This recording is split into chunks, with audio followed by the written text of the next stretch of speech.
नमस्कार and I welcome you all to the Indian explainer, जहाँ पर मैं आपके लिए रोज के ट्रेंडिंग न्यूज़ लेकर आता रहता हूँ। तो चलिए आज की न्यूज़ से स्टार्ट करते हैं। तो आज का सबसे पहला न्यूज़ है कि सेंट्रल गवर्नमेंट ने एक कमेटी बना दी है बांग्लादेश क्राइसिस को मॉनिटर करने के लिए for the safety of Hindus.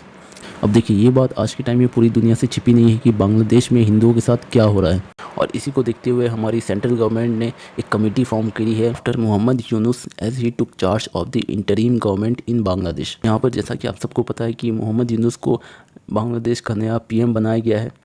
अब ये देखने वाली बात होगी कि मोहम्मद यूनुस जो है वो खुद के डिसीजन ज़्यादा ले पाते हैं या फिर बांग्लादेश को वहाँ की आर्मी कंट्रोल करेगी। मगर एक बात तो तय है कि जो रिलेशन इंडिया और बांग्लादेश के पहले थे शेख हसीना के समय में, अब वो रिलेशन हमें देखने को नहीं मिलेंगे। अब बांग्लादेश बिल्कुल तरह से बदल चुका है।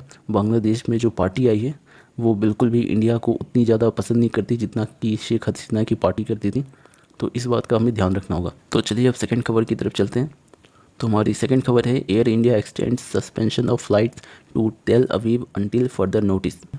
तो देखिए, जैसा कि अभी मिडिल ईस्ट के हालात है उसे देखते हुए जो एयर इंडिया की फ़्लाइट है वो अपने पैसेंजर्स की बुकिंग कैंसिल करके उन्हें रिफ़ंड वापस कर रही है। इन शॉर्ट में, जब तक कि मिडिल ईस्ट की सिचुएशन कंट्रोल में नहीं आ जाती, जब तक इजराइल के साथ सारा मैटर ख़त्म नहीं हो जाता, तब तक एयर इंडिया और बाकी सारी दुनिया की फ़्लाइट्स जो है अपने नागरिकों को इजराइल या फिर मिडिल ईस्ट जाने से मना करती रहेगी।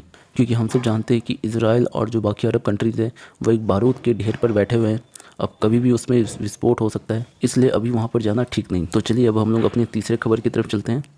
Calls for Rajya Sabha seat for Vinesh Phogat but she want eligible.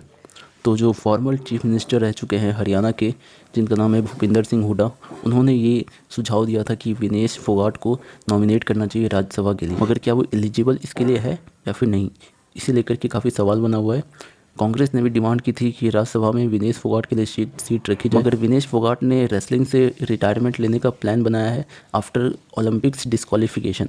हम सब जानते हैं कि विनेश फोगाट के साथ कितना गलत हुआ है। खैर, अब नियम तो नियम है। 100 ग्राम के चलते भारत को गोल्ड शायद मिलने वाला था, जो कि शायद नहीं मिल पाया। काफ़ी पर्सनली मुझे भी काफ़ी दुख हुआ, क्योंकि भारत की झोली में इस बार एक भी गोल्ड नहीं आया है। और वहीं आप देखेंगे तो पाकिस्तान हमसे आगे निकल गया है एक गोल्ड के साथ।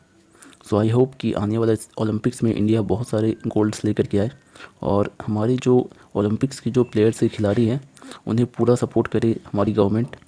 तो चलिए अपने चौथी खबर की तरफ चलते हैं, और काफ़ी एक इंटरेस्टिंग खबर है। मनीष सिसोदिया जी को बेल मिल चुकी है, और अतिशी जो है वो रोने लगी ये खबर सुन करके। उन्होंने कहा कि ये खुशी के आंसू है। इतने दिनों बाद क्या, करीब करीब साल भर से ज़्यादा हो गए जब मनीष सिसोदिया साल भर से ज़्यादा समय तक जेल में बंद थे। तो काफ़ी खुशी की बात है आम आदमी पार्टी के लिए कि मनीष सिसोदिया को बेल मिल गई। अब देखते हैं कि उनकी एंट्री इस पॉलिटिक्स की दुनिया में कैसे होती है। तो आज के लिए इतनी ही खबर थे, और थैंक यू। अगर आपको ये न्यूज़ पसंद आई तो रोज़ के अपडेट्स के लिए इस चैनल को एक बार सब्सक्राइब कर ले। Thanks for watching this video and don't forget to share. Thank you.